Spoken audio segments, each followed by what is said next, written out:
This program is brought to you by thepodcastfactory.com. To get a transcript of today's show, plus all future transcripts emailed to you, go to offthechainshow.com.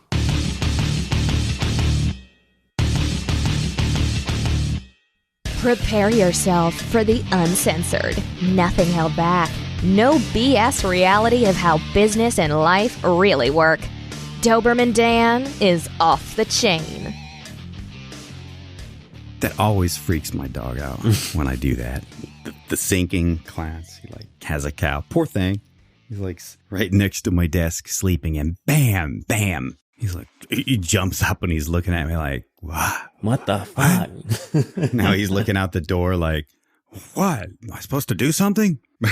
This little guy, man. He was my plan B, by the way. This little Shih Tzu. Back when I had Donner the Doberman, Donner the devil dog. Donner was getting up there in years. I think Donner was at least 11, maybe 12 years old. And so the Colombiana decided, I think we need a plan B dog-wise, because Dobermans don't live much past 10 years of age. So he almost made it to 14, by the way, the Doberman. But so it's she decided, I wasn't smart enough to have a plan B in the dog department. But she decided, we need plan B because Donner could leave us at any time.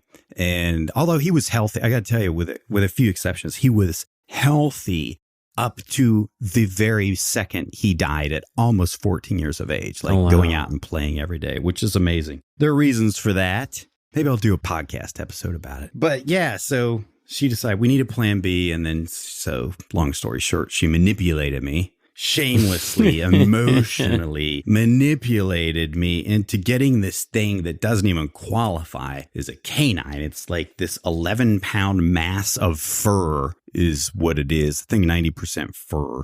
But yeah, so he was the plan B, which was really smart of her, because so when Donner went on to the great Doberman Beyond, it took some of the edge off, and I had a little buddy to help me through the morning phase. But I'm all about plan Bs these days. I've been about plan Bs a lot. I guess that's the good thing of maybe being a slight pessimist. You plan for the worst. So I had, my choice number one gal in high school, but I always had the plan B girl too. I certainly know I could get her, but I'm going after the A-list first, and then if I crash and burn with the A-list chick, I'll just keep the B-list chick strung along. Anybody I went to high school with and dated it probably now hates me. If they didn't, well, I'm sure they already, I'm sure anybody who knew me in high school already hated me, so not a problem. All about having plan Bs. That's why I bought a tent the other day at Walmart, because I thought, a tent, they're on sale. Well, I should have a tent, because if I go broke again, I've gone broke 4 different times. Legally bankrupt once, technically bankrupt another 4 times. So now I'm ready for it, Jonathan. I'm ready for number 6. I got a tent to live in. Tent and a dog. It's all about having those plan Bs. The hobo life. The hobo life. Goodness sakes, this entrepreneurial thing can be a little rocky at times. Although most people have gone about it way more intelligently than I have. Not well, I got a really good gut feeling about this ad. Let me take out a $50,000 ad in Penthouse Magazine and roll the dice like this is Las Vegas or something like that. And then talk him into giving me net 30-day terms on that $50,000 ad, because I don't have $50,000. Playing with the house's money. Exactly. Don't do that. Okay. But yeah, so here's why I feel plan Bs have always been a good idea. Now I got to tell you, especially if you still got a JOB right now, it is now mandatory that you have a plan B, or God help you. If you think if you really still, can anybody possibly be delusional enough to think they can depend on Social Security? So God help you if Social Security is your plan B. You are SOL, my friend. But here's why I say it's now mandatory to have a plan B. Even if you were relying on your corporate pension, like you're not delusional and you know Social Security was a train wreck Ponzi scheme from the beginning that's now crashing bad. But you thought, nope, big deal, got a corporate pension. Or like the guys I used to work with, Ohio Police and Fire Pension Fund is, we can rock solid depend on that. All pyramid schemes. Ohio Police and Fire, by the way, those public pension funds are just a chip off the old block of Social Security. They just looked at that big Ponzi scheme and knocked it off. Great when you got more people paying in than taking out. But man, my friends who went on disabilities are now the service pensions. They're going to be shit out of luck. That thing's crashing and burning too. But everybody felt like secure because they got a corporate pension. But I'm telling you, you need a backup, man. You need plan B. The truth is there's no guarantee that your retirement benefits are going to continue to be paid if you got a corporate pension. So retirees or people who are planning to retire on that are in for a huge, huge shock in the next few years. I mean, like I said, we know Social Security is a train wreck, but check out these statistics I found just the other day in one of my beloved Agora Financial's publications. And I'm sorry, the publication slips my mind, Jonathan. It was It was one of their doggone it. I made a mental note to make a written note about it, but I didn't. You should have put it in Evernote. It was one of their financial publications I subscribe to, but U.S. corporate pensions are underfunded and will have to cut payments to seniors in order to stay solvent. So here's the statistics posted by the industry periodical Pensions and Investments. The average funding ratio ended 2015 at 85.1%. That's down from 85.7% in 2014. The aggregate funding ratio decreased to 82.1% from 82.7% in 2014. A full 62% of the pension plans they studied reported negative investment returns for 2015. Wow. And corporate contributions to pension plans fell to $21.8 billion from $28.4 billion in 2014. So any of those three things, okay, funding ratio down, negative investment returns, corporate contributions down, any of those things by themselves that's some pretty bad news. When you combine those things, that's like a synergistic shitstorm of bad news. So let's put this in plain old English. Most of these corporate pensions are a pyramid scheme like Social Security. But it's worse. They're now losing money on their investments. And the Fed is saying they ain't going to raise interest rate. Yeah. I was raised in Ohio, so they ain't going to raise interest rates. And so obviously they're going to continue losing money on their investments. So how do these corporate pension funds react to that? Instead of committing more capital to these funds to shore up the difference, they're actually paying less money into these pension funds, which I'm a simple guy, okay? I look at things simply. To me, that says, hey, we made big promises to you when we sucked you into coming to work for us and promised you in 25, 30 years or whatever, we're going to take care of you. But you know what? We changed our mind. So screw you. We take that back. We're not going to take care of you. So they see that their systems are in really bad shape and they ain't going to prop them up. They're just going to contribute less. So, I mean, that's like a sin, isn't it, Jonathan? These people spent their lives building these corporations, invested decades of their lives, and they were promised a pension. All right, here's part of the deal. All right, you give us whatever it is, 40, 50, 60 hours or more of your life, which you'll never get back, by the way, doing something you really don't want to do. And we're going to give you this salary But, we're also going to give you this retirement plan at the end of X number of decades. So that's part of the compensation. That's part of the promise. And they're like, well, no, sorry. Changed our minds. They're just taking it away. And they know that this is going to crash and burn. So they're underfunding pension funds. But it's worse. Okay. And it gets worse. I love to be the bearer of good news, Jonathan. Yeah. So not only they're underfunding these pension plans, they're also underpaying their retirees. So check this out. This is according to an article in Bloomberg.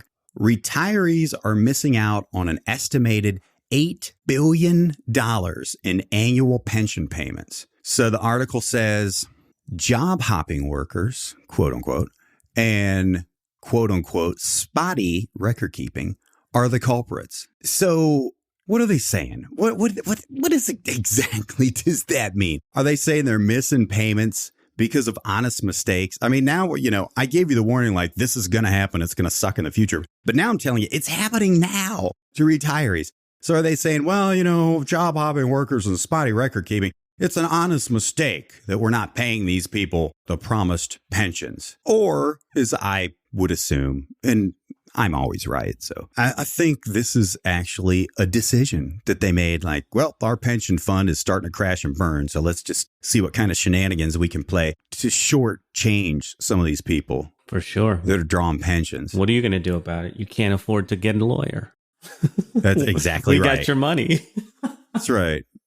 That's exactly right. That's why I'm saying it's absolutely crucial to have a plan B, especially if you want to retire one day, or at least scale back or something like that. I'm not sure I believe in retirement. I see the people who retire, even the people I saw on the police department retire young in their 50s, they were dead within 5 years or less. The ones who were literally like, well, I put in my 25 years. I want to retire. And they did nothing.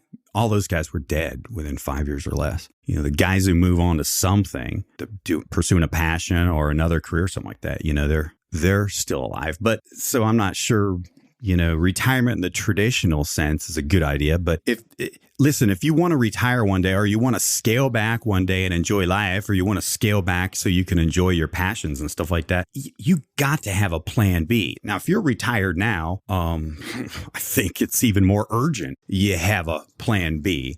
And my choice is one of my famous kitchen table businesses, as I call it. These are businesses. This is what I've been doing for 21 years, Jonathan, starting businesses on my kitchen table with like almost zero resources, with pretty much nothing but that squishy thing between my ears, a yellow notepad and a blue pen. And yes, the pen has to be blue.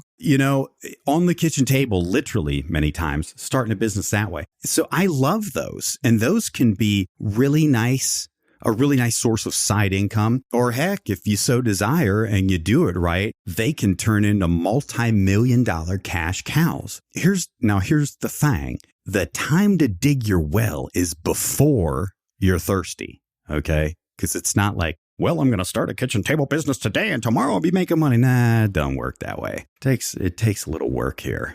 So that's my preference for all this stuff crashing and burning. Social Security, your corporate pensions are screwed. You were lied to again. They ain't going to be there for you. If they are there for you, they're going to shortchange you, like the article on Bloomberg is showing. So I suggest you look into starting a kitchen table business. Now, here's my preference. My preference is you get knighted into my marketing Camelot and you learn the process from me. I've been doing it successfully for 21 years.